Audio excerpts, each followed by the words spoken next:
but at the same time, like, I'm a big fan of Rick Rubin and, Young Guru and people that have worked behind the scenes to make music as great as it is. And I don't think that the physical artwork is any exception to that. I think Mm. that it's so pivotal to be able to create. And sometimes it's just a photo.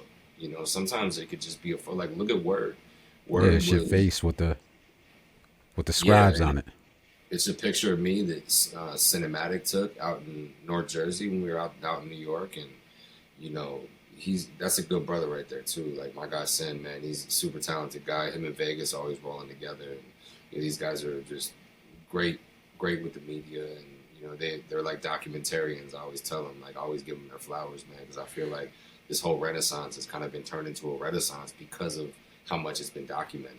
And That too. um, but just taking Word, taking a photo, and then just taking lyrics from the album and just putting it on my face. You know what I mean? And just kind of like that was a way to express it. It had to have the right emotion on my face. Like I had to pick the right photo, and I think that I didn't want it to be anything that was too assertive. I wanted it to be something that was still kind of like serious but reflective too. Hmm. And and then other times I'm like, you know what? This album is more.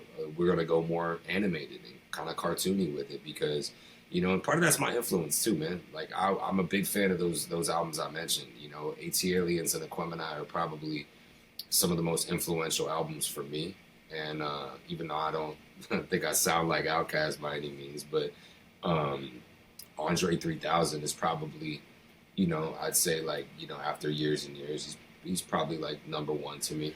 You know what I mean? As far as like the people that I look to that are a GOAT, even without the solo album, I'd still say Mm, that. that's I think, yeah, it's not a popular take. You know what I mean? For a while it was the not. next. It's The like, second interview we do, we gonna have to round back to that on the second interview. But that's dope. I'm gonna put a pin in that. I'm gonna write that down.